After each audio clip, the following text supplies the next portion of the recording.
2022 경기실학연구센터 방구석 실학원정대 영상기획 제1부 실학의 주춧돌 반개 유형원. 유형원은 정치, 경제, 교육, 군사학 등을 연구하여 실학의 기초를 정립하였으며 전제, 즉 토지의 균분을 모든 제도의 기초로 삼았습니다. 그의 아버지 유흠이 인조반정 직후 유몽인의 옥사에 연좌되어 왕해군 보기를 꾀했다는 누명을 쓰고 28세의 젊은 나이로 옥사했습니다. 이 사건은 이후 유형원의 삶에 지대한 영향을 미치게 됩니다.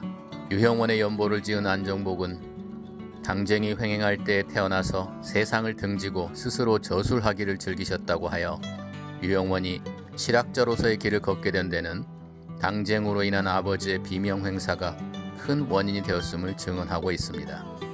외삼촌 이원진과 고모부 김세렴을 모시고 글을 배우기 시작했으며 허목의 문화에서 수학하기도 하였습니다. 병자호란 이듬해 지금의 양평 땅인 지평 화곡리로 이사한 이후 백경 사잠을 저술하였습니다.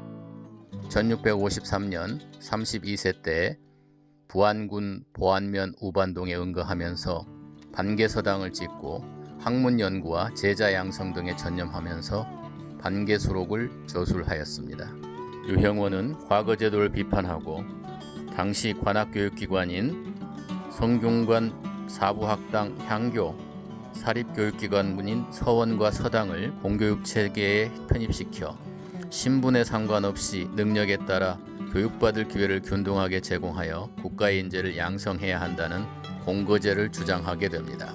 본디 유교에서는 어머니만 알고 아버지를 모르는 것을 짐승의 도리라 하면서 가부장 중심의 종법제도를 무엇보다 중시하였습니다.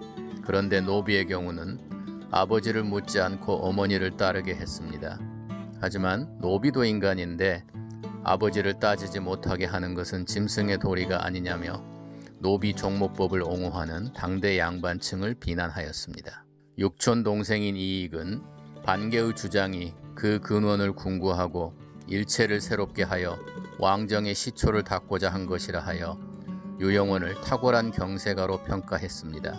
이익의 제자인 안정복은 유형원의 증손인 유발에게서 반개수록을 비롯한 여러 저서들을 빌려 직접 읽는 등 지대한 영향을 받았습니다.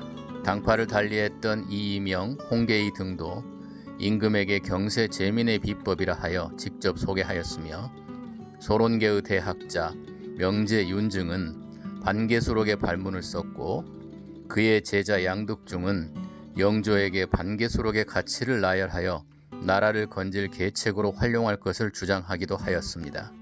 반개수록에 나타난 사상적 특징은 부민, 부국을 위해 제도적인 개혁이 이루어져야 한다는 것이었습니다.